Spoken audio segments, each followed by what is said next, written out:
اس لیے بطور یاد دہانی کچھ باتیں تعلیم سے متعلق عرض کرنی ہے۔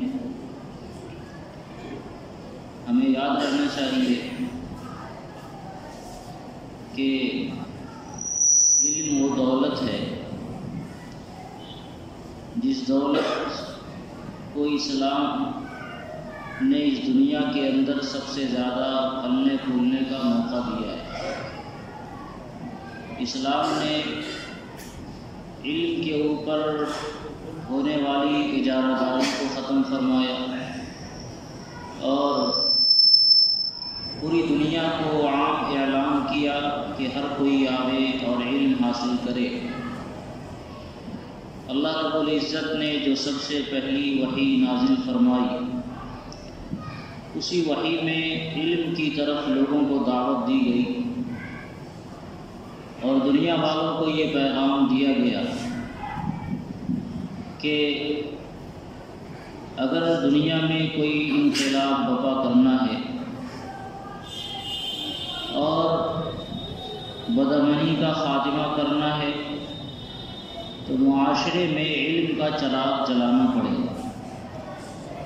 سب سے پہلی وحی جو نازل آئی اس میں اللہ تعالیٰ نے اسی کا پیغام دیا، اقرأ بسم ربک الذی خلق۔ جو معاشرہ جس میں قرآن کریم کا نزول ہو رہا تھا، اس معاشرے کے اندر ہر طرح کی خرابیاں موجود تھیں، لیکن اسلام نے کسی بھی خرابی پر اول درجے میں متنبہ نہیں کیا۔ وہاں سود کا لین دین تھا، زنا عام بات تھی، اللہ رب العزت کے علاوہ غیر اللہ کی پوجا کی جا رہی تھی، اور نہ جانے کیسی کیسی خرابیاں اس معاشرے کے اندر موجود تھیں۔ لیکن اس معاشرے کو اسلام سب سے پہلا جو پیغام دیتا ہے وہ پیغام علم کا دیتا ہے کہ آپ اپنے رب کے نام سے پڑھیے، جب علم آئے گا روشنی آئے گی، اندھیرا خود ہی چھٹے گا۔ تاریکیاں یہ کوئی چیز نہیں ہوتی ہے، روشنی آتی ہے تاریکیاں خود بخود مٹ جایا کرتی ہیں۔ تو علم کا نور جب جگمگائے گا تو معاشرے سے ہر طرح کی برائیاں ختم ہو جائیں گی اور لوگوں میں اچھے برے کی تمیز آئے گی، اچھائی کیا ہے، برائی کیا ہے۔ اس کا شعور جب انسانیت کے اندر پیدا ہو جائے گا تو خود ہی معاشرہ اچھائیوں کو اپنانے والا اور برائیوں سے اجتناب کرنے والا بنے گا۔ علم کی اہمیت کو آقا صلی اللہ علیہ وسلم نے مختلف مواقع سے اجاگر فرمایا۔ آقا علیہ الصلوۃ والسلام نے ارشاد فرمایا، مشہور روایت ہے، طلب العلم فریضۃ علی کل مسلم، ہر مسلمان کی ذمہ داری ہے وہ علم حاصل کرے۔ آپ نے اس کی بشارتیں سنائی کہ جو آدمی علم کے راہوں میں نکلتا ہے وہ اللہ کے راستے میں ہوتا ہے۔ من خرج فی طلب العلم فهو فی سبیل اللہ حتی یرجع، جو آدمی علم کے راہوں میں نکلتا ہے اور سفر کرتا ہے تو جب تک وہ اپنے گھر واپس نہیں آئے گا وہ اللہ کی راہ میں ہوتا ہے۔ اسی طرح علیہ السلام نے خوشخبری سنائی کہ طالب علم کے لیے زمین اور آسمان کی ساری چیزیں حتیٰ کہ سمندر کی مچھلیاں بھی دعائیں کرتی ہیں۔ آپ علیہ السلام نے ارشاد فرمایا، ان العلماء ورثۃ الانبیاء، کہ جو علم حاصل کرنے والے علماء ہیں یہ انبیاء کے وارث ہوا کرتے ہیں۔ انبیاء کی جو وراثت ہے وہ انہی حضرات کو ملی ہے۔ اب یہ حضرات نبی کے وارث ہیں، چاہے یہ گورے ہوں، چاہے کالے ہوں، چاہے لنگڑے ہوں، لولے ہوں، لیکن جو وارث ہوتا ہے وہ تو وارث ہوتا ہے۔ تو انبیاء کے جو وارثین ہیں وہ اہل علم ہیں جو انبیاء کے وارثین ہیں۔ قرآن کریم میں اللہ رب العزت نے ارشاد فرمایا، انما یخشی اللہ من عبادہ العلماء، کہ جو علماء ہیں وہی اللہ رب العزت سے ڈرنے والے ہوتے ہیں۔ جب انسان کے اندر علم آتا ہے، چیزوں کی جانکاری آتی ہے، معرفت آتی ہے، تو فطری طور پر اللہ رب العزت کی جب معرفت آئے گی تو اللہ تعالیٰ کا ڈر اس کی زندگی میں پیدا ہوگا۔ اگر آپ کے سامنے کوئی چیز رکھ دی جائے اور آپ کو پتہ ہی نہیں ہے کہ یہ کیا چیز ہے، تو جب پتہ نہیں ہے تو اس کی عظمت کا، اس کی ہیبت کا یا اس سے نفرت کا کوئی اظہار آپ نہیں کریں گے۔ لیکن آپ کو بتا دیا جائے کہ جو چیز آپ کو ڈبے میں پیک کر کے دی گئی ہے وہ کوئی زہریلا سانپ ہے، آپ کو بتا دیا جائے کہ جو جانور آپ کے سامنے بیٹھا ہوا ہے وہ کوئی اور نہیں، شیر ہے جس نے اپنا منہ چھپا رکھا ہے اور آپ نے اس کو پہچانا نہیں ہے، تو ظاہر ہے کہ جو کیفیت پہلے تھی وہ کیفیت بعد میں نہیں رہے گی۔ جب آپ انجان بنے ہوئے تھے اور آپ کو یہ پتہ نہیں تھا کہ یہ جانور شیر ہے جو ہماری زندگی کا خاتمہ بھی کر سکتا ہے، اس وقت تک تو آپ اطمینان سے بیٹھے ہوئے ہیں، لیکن جیسے ہی آپ کو پتہ چلا کہ نہیں یہ کوئی اور نہیں ہے، یہ تو شیر ہے جو زندگی کا خاتمہ کر سکتا ہے، تو پھر آدمی وہاں سے جان بچا کر بھاگنے کی کوشش کرتا ہے۔ کسی کمرے میں آپ بیٹھے ہوئے ہوں اور آپ کو بتا دیا جائے کہ اس کمرے میں سانپ ہے، تو ظاہر ہے کہ آپ کا سکون ویسا ہی نہیں رہے گا جو اب تک موجود تھا۔ تو اس کا مطلب یہ ہے کہ چیزوں کی جانکاری کے بعد اس کے اثرات زندگی میں آتے ہیں۔ جب انسان کی زندگی میں علم آتا ہے تو علم آنے کے بعد انسانوں میں معرفت آتی ہے اللہ رب العزت کی۔ انسان سمجھتا ہے، پہچانتا ہے کہ کائنات کو بنانے والی ذات اللہ تعالیٰ کی ہے، اس کی عظمت یہ ہے، اس کی قدرت کا یہ عالم ہے، اس کی رحمت کا یہ عالم ہے اور اس کے قہر کا یہ انداز ہے۔ تو جب انسان ان چیزوں کو جان لیتا ہے تو ان چیزوں کے جاننے کے بعد اللہ تعالیٰ کی معرفت ہوتی ہے، اور جب اللہ کی معرفت آ جاتی ہے تو انسان اللہ تعالیٰ سے ڈرنے لگتا ہے۔ اسی لیے اللہ رب العزت نے یہ ارشاد فرمایا کہ ایمان کے جو اہل علم ہیں وہ اللہ سے ڈرنے والے ہیں۔ خشیت ان حضرات کے اندر زیادہ ہوتی ہے دوسروں کے مقابلے میں۔ تو یہ وہ علم ہے جس کی حضور علیہ الصلوۃ والسلام نے اپنے احادیث کے اندر یا قرآن کریم نے مختلف مواقع سے اس کی اہمیت کو بیان کر کے انسانیت کو اس پر ابھارا ہے، اور اس کی تعلیم اور اس کو حاصل کرنے کی اور اس میں محنت کرنے کی تلقین ہمیں فرمائی ہے۔ یہ علم وہ ہے جس کا تعلق خالصتاً دین سے ہو، ایسا علم جس کو اللہ رب العزت کی رضا کے لیے حاصل کیا جائے۔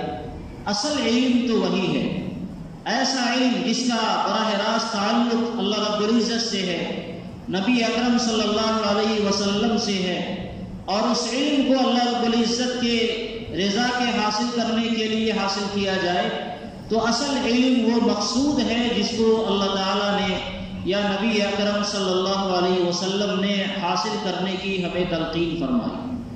اس کے علاوہ بھی دنیا کے اندر بے شمار علوم ہیں جو اللہ کی رضا حاصل کرنے کا وہ ذریعہ بنتے ہیں، وہ علم مقصود نہیں ہے، علم ذرائع ہیں۔ جیسے مدارس میں پڑھا جانے والا علم نحو ہے، نحو کا علم ہے، صرف کا علم ہے، بلاغت کا علم ہے، منطق اور فلسفے کا علم ہے، جغرافیہ کا علم ہے، یہ وہ علوم ہیں جو قرآن و حدیث تک پہنچنے کے لیے اور اللہ تعالیٰ کی رضا حاصل کرنے کے لیے انسانوں کے لیے ذرائع بنتے ہیں۔ ان علم کا حاصل کرنا بھی ثواب کا کام ہے۔ چنانچہ اس کو سامنے رکھا جائے تو آپ دیکھیں کہ دنیا کا کوئی سا بھی علم جس کو انسان اللہ کی رضا کے لیے حاصل کرتا ہو، چاہے وہ سائنس کا علم ہو، طب کا علم ہو، انجینئرنگ کا علم ہو، یا دنیا جہان کا کوئی بھی علم ہو جس کو آدمی اللہ کی رضا کے لیے حاصل کرے، تو یقینی طور پر اس علم کو حاصل کرنے کی وجہ سے بھی آدمی اللہ تعالیٰ کی رضا کا مستحق ہوگا اور ثواب کا مستحق ہوگا۔ فضائل اپنی جگہ ہیں، کس علم کی فضیلت قرآن کریم نے، احادیث رسول نے بیان فرمائی، لیکن ایک آدمی دنیا کے علم کو بھی اللہ کی رضا حاصل کرنے کے لیے حاصل کرے تو انشاءاللہ وہ بندہ بھی معجور ہوگا۔ اور اگر کوئی آدمی قرآن اور حدیث کا علم حاصل کرتا ہے لیکن اس کا مقصد اللہ کی رضا نہیں ہے، اس کا مقصد اللہ رب العزت کو خوش کرنا اس کا مقصد نہیں ہے، تو ظاہر ہے کہ قرآن اور حدیث کا بھی علم حاصل کر لے، لیکن اگر اس کا مقصد اللہ کی رضا نہیں ہے تو پھر اس میں اس کو کوئی ثواب ملنے والا نہیں ہے۔ تو آخرت میں جو بہتر انجام ہے اس کے لیے نیتوں کا درست ہونا یہ بھی ضروری ہے، اور اس کے ساتھ ساتھ علم کی راہوں میں محنت کرنا یہ بھی ضروری ہے۔ علم بغیر محنت کے حاصل نہیں ہوتا ہے. یہ ایسی چیز ہے جس کے لیے راتوں میں قربانی دینی ہوتی ہے، جاگنا پڑتا ہے، اپنے اوقات کی قربانی دینی پڑتی ہے، اپنی خواہشات کی قربانی دینی پڑتی ہے، اور انسان کو سب کچھ مار کر علم کے پیچھے اپنے آپ کو لگا دینا ہوتا ہے. ہمارے بڑوں نے یہ فرمایا کہ العلم لا تعطیک بعضہ لا یعطیک بعضہ حتی تعطیہ کلک. علم تمہیں اپنا تھوڑا سا بھی حصہ اس وقت تک نہیں دے گا جب تک تم اپنا پورا وجود علم کے حوالے نہیں کر دو.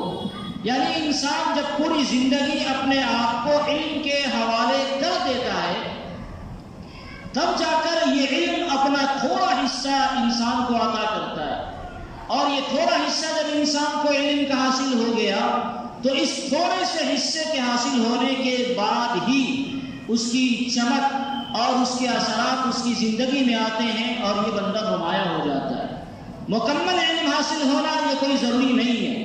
انسان لگا رہتا ہے اور اس کا ایک شمع اس کو مل گیا. وَفَوْقَ كُلِّ ذِي عِلْمٍ عَلِيمٍ. اللہ رب العزت نے اعلان کیا ہے کہ آدمی علم کے کتنا انتہا کو پہنچ جائے لیکن وہ یہ نہیں کہہ سکتا کہ علم کا سارا ہمیں حاصل ہو گیا. وَمَا أُوتِيتُم مِّنَ الْعِلْمِ إِلَّا قَلِيلًا. انسان کو علم تھوڑا ہی دیا گیا ہے. اللہ تعالیٰ نے جس علم کو انسانوں کے حوالے کیا اور جن علوم تک انسانوں کی رسائی ہوئی، اللہ رب العزت کے علوم بے پایہ کے مقابلے میں اس کا رتبہ، اس کی حیثیت اتنی بھی نہیں ہے جتنی سمندر کے قطرے کو سمندر کے پانی کے مقابلے میں اس کی حیثیت ہوتی ہے. تو ہمیں تو علم تھوڑا ہی دیا گیا اور اس تھوڑے میں بھی قرآن کریم نے یہ اعلان کیا کہ ایک آدمی سارا کچھ جان کر بھی یہ نہیں کہہ سکتا کہ ہم نے سارا کچھ جان لیا، کیونکہ اللہ تعالیٰ نے ہر علم والوں سے اوپر کسی اہل علم کو بنایا ہے. وَفَوْقَ كُلِّ ذِي عِلْمٍ عَلِيمٍ. تو یہ تھوڑا حصہ بھی حاصل کرنے کے لیے آدمی کو اپنی پوری زندگی کی قربانی دینی پڑتی ہے. اور بڑی قربانیوں کے بعد انسان کو جب تھوڑا سا علم آتا ہے تو وہی انسان چمکتا ہے اور دنیا کو اپنے علوم سے وہ منور کرتا ہے. جتنے لوگ دنیا کے اندر بڑے اہل علم ہمارے اور آپ کی نگاہوں میں ہیں، ان سب کی زندگیوں کا اگر آپ جائزہ لیں گے تو آپ کو یہ اندازہ ملے گا کہ ان حضرات نے علم کے راہوں میں ایسی ایسی قربانیاں دی ہیں اور اپنے خواہشات کو ایسا قربان کیا ہے کہ اگر آج کی دنیا میں ان حضرات کی قربانیوں کا تذکرہ کیا جائے تو بظاہر ایسا لگتا ہے کہ یہ دیوانوں کے بول ہیں جس کی کوئی حقیقت نہیں ہے، یہ کوئی خواب ہے جس کی کوئی تعبیر نہیں ہے. لیکن صحیح بات یہ ہے کہ علم کی راہوں میں لوگوں نے اتنی بڑی بڑی قربانیاں دی ہیں کہ یقینی طور پر ان حضرات کو ہی اس بات کا لائق سمجھا جانا چاہیے کہ اللہ تعالیٰ نے ان کو علم اس لیے عطا فرمایا کہ انہوں نے علم کے راہوں میں قربانیاں دی. آج کے زمانے میں نہیں، اس زمانے میں جب پیدل سفر ہوتا تھا یا جانوروں کے پشت پر سفر کیا جاتا تھا یا پانی کے سہارے کشتیوں کے ذریعے سفر کیا جاتا تھا اور معمولی سفر میں مہینوں لگتے تھے، ایسے زمانے میں بھی 3,000 کلومیٹر کا لوگوں نے سفر کیا ہے اور 4,000 کلومیٹر کا لوگوں نے سفر کیا ہے اور تب جا کر انہوں نے علم حاصل کیا. اور پھر علم حاصل کرنے کے بعد اپنے علم سے انہوں نے دنیا کو منور کیا ہے اور اس کے لیے بڑی بڑی قربانیاں بھی ان حضرات نے دی ہیں. ایسا نہیں ہے کہ علم کوئی دکان میں بکنے والی کوئی پڑیا تھی جس کو 2-4 روپے میں دیا گیا اور اس کو خرید کر اسے پیس کر پانی میں ڈال کر اسے پی لیا گیا اور آدمی صاحب علم بن گیا. نہیں، اس کے لیے راتوں میں قربانیاں دی گئی ہیں، جاگے گئے ہیں، محنتیں کی گئی ہیں، گھر بار کو چھوڑا گیا ہے اور سب کچھ کر کے تب جا کر علم حاصل کیا گیا. ایک بزرگ ہیں صاحب کافیہ کے نام سے جانے جاتے ہیں، ان کی کتاب پڑھائی جاتی ہے کافیہ، بڑی مشہور کتاب ہے علم نام کی. پڑھتے تھے اور بادشاہ کی سواری جب سامنے سے گزرتی تھی تو اس سواری کی روشنی میں وہ پڑھتے تھے اور ان کو اس کا احساس نہیں ہوتا تھا کہ ہمارے سامنے بادشاہ کی سواری گزر رہی ہے، ذرا سا آنکھ اٹھا کر بادشاہ کو دیکھ لیا جائے. کم سے کم اتنے اچھے نظارے تو پھر دیکھنے کو نہیں ملیں گے. ہمارا آپ یہاں بیٹھے ہوئے اور ایک معمولی ہاتھی آ جائے تو آدھے لوگ ہاتھی کو دیکھنے کے لیے چلے جائیں گے، لیکن علم حاصل کرنے والوں کے سامنے دنیا کی رونقیں آتی تھی اور وہ دنیا کی رونقوں کی طرف نگاہ اٹھا کر نہیں دیکھتے تھے. تب جا کر اللہ رب العزت نے انہیں علم عطا فرمایا اور اس کے بعد وہ روشن ہوئے اور دنیا کو انہوں نے منور کیا۔ حضرت امام ابو حنیفہ رحمۃ اللہ علیہ کے دربار میں ایک طالب علم آیا، یتیم بچہ تھا، باپ کا انتقال ہو گیا اور ماں نے اس کو بھیجا کسی درزی کے پاس کہ جا بیٹا سلائی کر اور کچھ کما وما کر لا، گھر چلانے کا کوئی انتظام کر۔ نہ جانے کیسے سے امام ابو حنیفہ رحمۃ اللہ علیہ کے ہاتھ وہ بچہ لگ گیا۔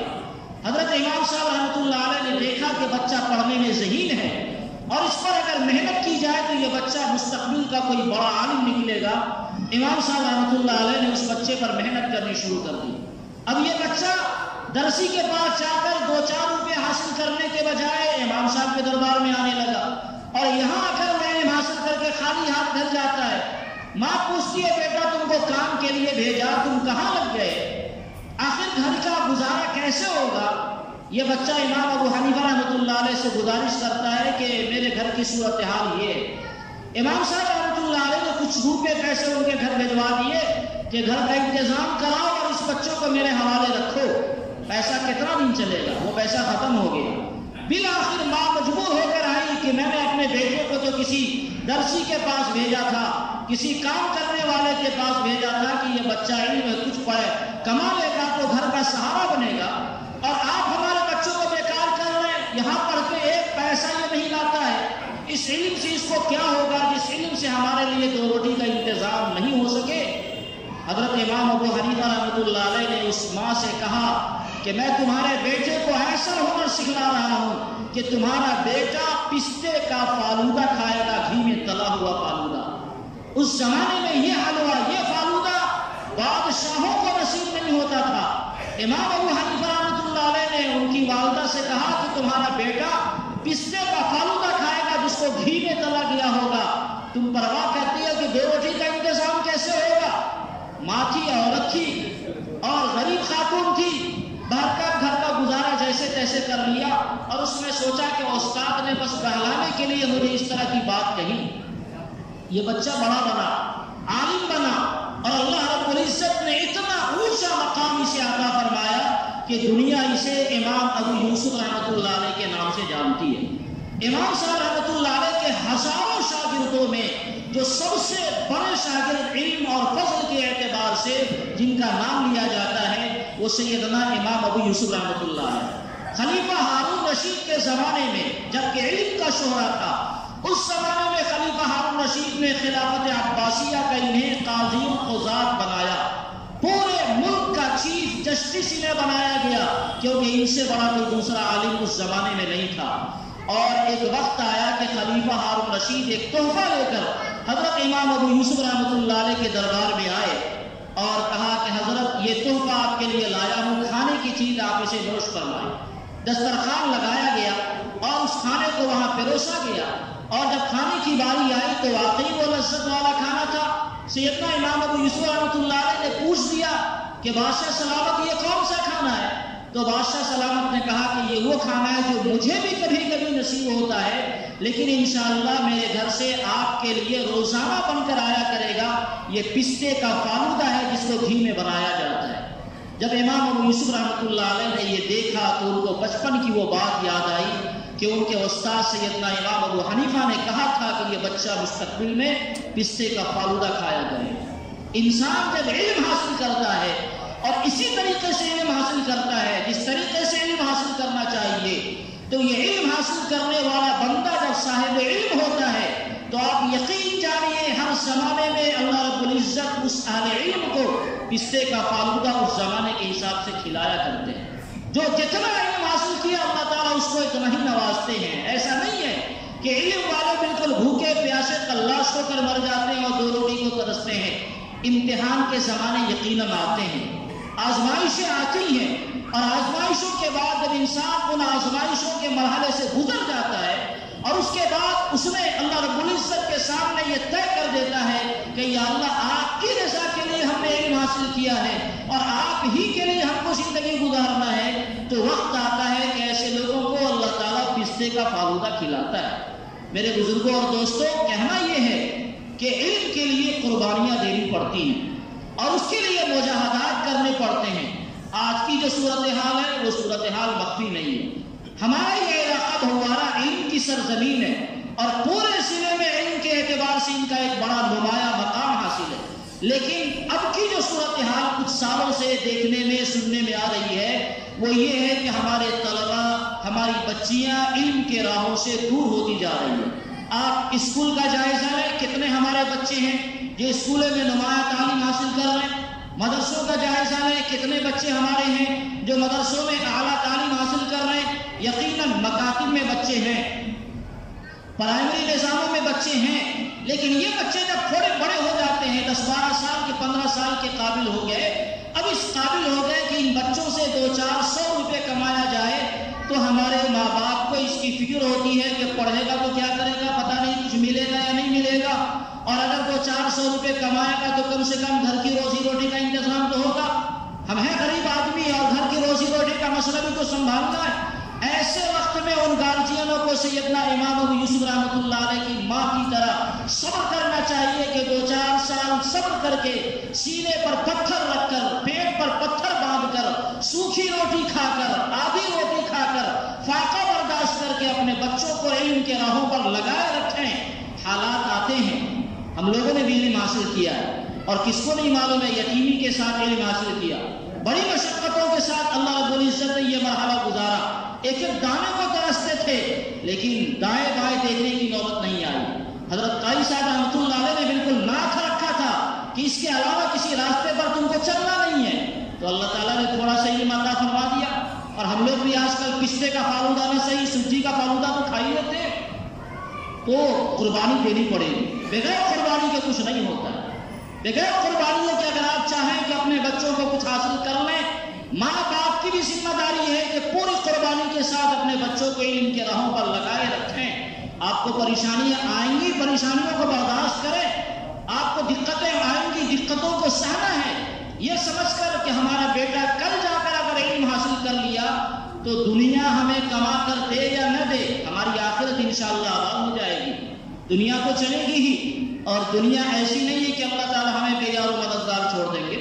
وَمَا مِن دَابَّةٍ فِي الْأَرْضِ إِلَّا عَلَى اللَّهِ رِزْقُهَا، اللہ نے روزی کا ذمہ ہمارا لیا ہے، ہم اگر خود اپنی روزی کا ذمہ اپنے سر نہیں لیں تو انشاءاللہ اللہ تعالیٰ ہمیں بھوکا نہیں چھوڑیں گے، اللہ تعالیٰ بے سہارا ہمیں نہیں چھوڑیں گے۔ اس لیے اس بات کی ضرورت ہے کہ اپنے گھروں میں علم کے چراغ کو جلانے کے لیے اپنے گھر کا، اپنے ماحول کا جائزہ لیں کہ ہمارا کون بچہ پڑھ سکتا ہے اور پڑھنے کے قابل ہے، اس کو پڑھایا نہیں جا رہا۔ اگر آپ کے بچے ہیں وہ، آپ اس کی فکر کریں، تھوڑی سی قربانی آپ دیں اور قربانی دے کر ان کو پڑھانے کی فکر کریں۔ اگر اڑوس پڑوس کا بچہ ہے، ان کے پاس اتنی سہولت نہیں ہے اور اللہ نے ہمیں سہولت دی ہے، تو 2-4 بچے کو ہم گود لے لیں، کتنا بڑا صرفہ آتا ہے۔ 2-4 بچے کو اگر ہم نے گود لے کر پڑھا دیا، دنیا کا ہمارا کوئی فائدہ نہیں ہوگا، اور ایسا بھی نہیں ہے کہ دنیا کا فائدہ نہیں ہوگا، اس کی برکتیں یقیناً آئیں گی، لیکن آخرت کا جو فائدہ اللہ رب العزت عطا فرمائیں گے، جب یہ فائدہ ملے گا تو ہم سوچتے ہیں کاش ہماری ساری پونجیاں علم حاصل کرنے والے بچوں کے راہوں میں لگا دی جاتی۔ اس وقت ہمیں افسوس ہوگا کہ تھوڑا ہم نے کیوں لگایا، اور زیادہ ہمیں لگانا تھا۔ اس لیے میرے بزرگوں اور دوستوں، اپنے معاشرے کو سنبھالنے کے لیے اس بات کی ضرورت ہے کہ بچوں کو علم کے راہوں پر آپ لگاویں۔ دنیاوی علوم حاصل کریں گے، آپ کی دنیا بلند ہوگی، اخروی علوم حاصل کریں گے، آپ کی آخرت بلند ہوگی۔ دنیاوی علوم حاصل کریں گے، اللہ کی رضا کے لیے کریں گے تو آخرت بھی بلند ہوگی۔ تو جو سا علم بھی آپ پڑھانا چاہیں، بچے کو جدھر رجحان ہو، بہرکت جہالت کے اندھیروں سے اپنے آپ کو نکالنے کی انتہائی سخت ضرورت ہے۔ اور جب یہ بچے علم کے راہوں پر نہیں لگتے ہیں، مشغولی نہیں ہوتی ہے، ان پر بڑوں کا دباؤ نہیں ہوتا ہے، تو پھر یہ آزاد ہوتے ہیں، اور پھر وہ صورتحال ہوتی ہے جو آج کل تبلیغ کی فضا بنی ہوئی ہے۔ بہت سے لوگ الحمدللہ کوشش کر رہے ہیں، آج بھی کوئی میٹنگ ہے اس میں شرکت کرنی چاہیے ہم سب کو، تاکہ معاشرے سے اس بیماری کو جدا کیا جائے، لیکن اس کا سب سے بڑا علاج یہ ہے کہ اپنے بچوں کی مکمل نگرانی کر کے اس کو علم کے راہوں پر مجبور کیا جائے اس وقت تک جب تک کسی ایک منزل کو وہ طے نہ کر لیں، اور اسی طرح اپنی بچیوں کی بھی تعلیم کی مکمل نگرانی کریں۔ صرف یہی نہیں کہ اس کو تعلیم گاہوں کے حوالے کر دیں اور تعلیم گاہوں کے حوالے کرنے کے بعد آزاد چھوڑ دیں، نہیں، ایسی نگرانی کریں جیسے ہم اپنے روپے پیسے کی نگرانی کرتے ہیں۔ اگر آپ کے جیب میں 2-4 لاکھ کا سونا ہو، 2-4 بھری سونا، اور کسی بھیڑ بھاڑ والی مجلس میں آپ جا رہے ہو، تو کیا آپ بے فکری کے ساتھ چلے جائیں گے؟ یقیناً کوئی نہیں جائے گا، بار بار ہاتھ یہاں رکھے گا، جیب پر رکھے گا۔ کہیں ایسا تو نہیں کہ کسی ہاتھ صاف کرنے والے نے ہمارے جیب کو صاف کر دیا؟ تو جب معمولی چند روپوں کی یہ اہمیت اور یہ حیثیت ہے، تو آپ کی اولادیں تو 1000 کلو سونے چاندی ہیرے جواہرات سے زیادہ قیمتی ہیں۔ ان کی تعلیم اور ان کی تربیت کا انتظام کرنا، اس کے لیے چوکنا رہنا اور اس کے لیے مکمل فکر مند ہونا، اپنے پل پل کو جاگ کر بتانا کہ ہمارے بچے اور ہماری بچیاں کیا کر رہی ہیں، ان کا وقت کہاں گزر رہا ہے، کن سے ان کے رابطے ہیں، اور اگر کوئی رابطہ کہیں ہو رہا ہے تو اس پر قدغن لگانے کی ضرورت ہے، ورنہ حالات بہت اچھے نہیں ہیں۔ ابھی اپنے گاؤں میں 2 واقعہ پیش آ گیا اور کوئی لب کشائی کرنے والا نہیں ہے، اڑوس پڑوس کے محلے میں۔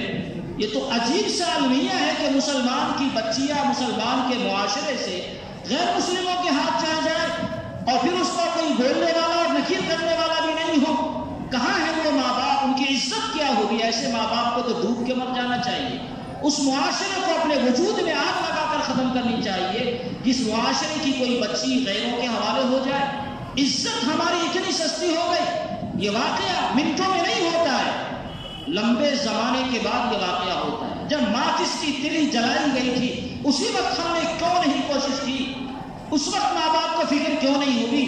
اڑوس پڑوس کے لوگوں کو کیوں نہیں فکر ہوئی؟ آپ کو پتا ہے، پڑوس کے لوگوں کو بھی پتا ہوتا ہے کہ فلاں کا فلاں سے تعلق ہے، لیکن لوگ مزہ لینے کے لیے قصے کو سنائیں گے جگہ جگہ کہ فلاں ایسا اور ویسا، لیکن خیرخواہی کے جذبے کے ساتھ ماں باپ کو کہے، بچے کو سمجھاویں بجھاویں، مناسب تربیت کریں، نہیں، اس کی فکر نہیں ہے، اس کی فکر ہمیں اور آپ کو نہیں ہے۔ اور اسی لیے حضرت قاضی صاحب رحمۃ اللہ علیہ ہمیشہ اپنے یہاں بچیوں کی خاص تربیت گاہ کا ارادہ رکھتے تھے۔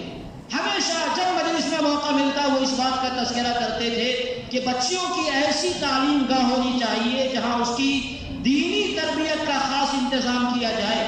آپ یاد رکھیں کہ بچی کو اگر علم بہت زیادہ نہیں آتا ہے کوئی برا نہیں ہے، لیکن اس کی حیا کا دامن چاک نہیں ہو، یہ بہت ضروری ہے۔ حضرت مولانا مفتی سعید صاحب رحمۃ اللہ علیہ فرمایا کرتے تھے، گجرات کے اندر جو حضرات رہتے ہیں بڑے مالدار ہیں وہ لوگ، اور ان سب کی تجارت لندن اور امریکہ میں، اور یہ سب لوگ لندن اور امریکہ میں رہتے ہیں، اور وہاں بچوں کے ساتھ بچیوں کی تعلیم بھی ضروری ہے۔ بچیاں اسکول میں پڑھیں گی، ان کی عصمت کا اللہ حافظ ہے۔ تو ان گجراتیوں نے یہ انتظام کیا کہ اپنے یہاں بچیوں کے خاص مدارس چلائے جہاں بچیوں کی تعلیم کا، ان کے رہن سہن کا، ان کے اقامت کا، ٹھہرنے کا سارا انتظام ہے، اور لندن میں رہتے ہیں اپنی بچیوں کو گجرات بھیج دیا تاکہ لندن کے کفر والے ماحول میں وہ اپنی بچیوں کو نہ رکھیں، جہاں ان کے ایمان کا بھی اللہ حافظ ہے اور ان کی عصمت کا بھی اللہ حافظ ہے۔ وہاں سے انہوں نے گجرات بچیوں کو بھیجا پڑھانے کے لیے۔ مفتی صاحب فرمایا کرتے تھے کہ ان تعلیم گاہوں میں اگر بچیوں کی بہت زیادہ تعلیم نہیں ہوئی، اللہ رسول کو تو جان لیں گی، اتنا علم تو حاصل کر لیں گے جس میں اپنی زندگی کو وہ گزار سکیں، اور اس کے ساتھ ساتھ ان کی تربیت کا اور ان کے ایمان کا کوئی سودا تو کرنے والا نہیں ہوگا۔